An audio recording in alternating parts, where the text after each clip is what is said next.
I failed at entrepreneurship, and this is my story. While working my 9 to 5, I took a course called The 67 Steps by Tai Lopez. And I literally took this course while I was doing my job. So lunch break, I would go and watch the course and take it. And I've always been an entrepreneurial person, but this really triggered it, right? My first rodeo was an e-commerce shop. So literally what I did was I basically tried to find out, okay, what's hot, what's in, and like what's cool, right? So I found this dystopian 8 paintings. I found like 6 of them, and I was able to source them from a company called AliExpress. This is pretty hot back in 2015, 2016, where you would call it drop shipping. I set up a Shopify account, set up my AliExpress account, set up my Facebook account, and then I started running ads. I really didn't know what I was doing, but I did it anyways. So put my card on file, started running ads, and I got like 6 sales, but I spent over, it was like maybe $100-200 just to acquire those sales, where these paintings were about $30. So I knew pretty quickly that that wasn't gonna work. My next one was an SMS business where my partner at the time actually hit me up, was like, hey, let's do something together. And anyone here in entrepreneurship, it's a very lonely road, right? So at least I can suffer with someone else in the trenches. The idea of this SMS business was to sign up college students, and we did. We actually would go to these events at this college up in uptown. It's actually CSU Fort Collins, and we would actually network with all the sorority people because they had the pull, right?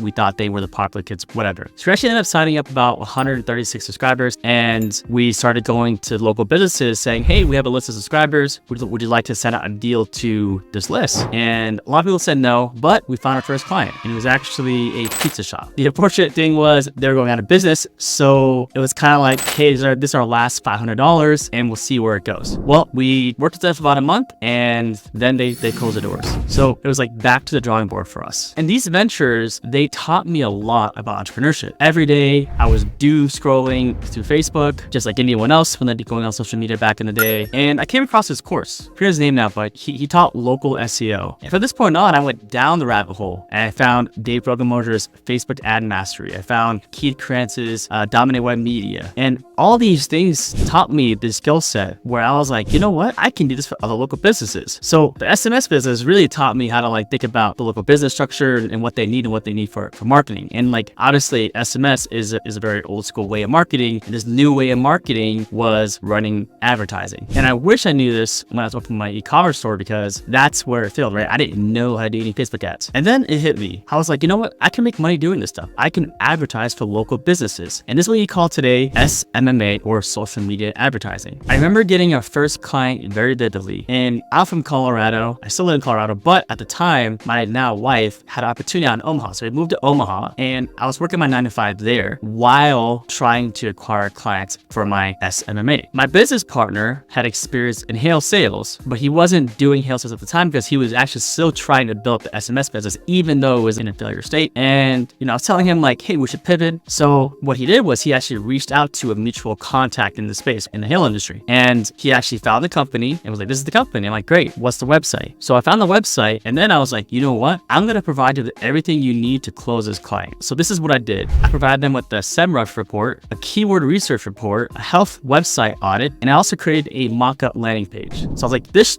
really should close the client, right? Like this should do it. And all the day I had to go pitch the client, I was at my IRL job, and I really couldn't communicate with him. It was 4:30, and I'm an hour ahead from this guy. He texted me at 4:30 saying, hey, call me. So I'm at my job. I'm like, what the fuck? Like, can you just tell me like what to do, right? Like, just tell me if you close him or not. I get in my car, I call him, and he's like, yo, we closed this client. I'm like, well, how much? And he says $4,000. And I'm like, holy shit, are you serious? $4,000? Like, I couldn't believe this. And obviously back then there was less competition in the space. You could charge a lot more for these type of services. And I don't want to come off as controversial. Like we scammed this company. In fact, we actually generated $400K in new revenue for this client. And actually one thing led to another. We actually landed them as a $10K retainer doing more things for this business. It was more of a consulting gig where we did not just advertising, but we would discover offers and revamp the website, see what services to add, things like that. And we really enjoyed this experience. So we found more clients like this in the automotive niche, which was a very perfect thing for us because I love cars, my partner loved cars, we could talk about all day, right? And then that moment led to another opportunity where we were like, we should open up our own shop. And we really liked this one service called ceramic coatings for your car. It's basically elastic steroids for your car. And this was a hot thing back in 2017. After we opened up our shop, we actually scaled that shop from $0 a month to $100,000 within 18 months. And that taught me a lot of things about entrepreneurship. And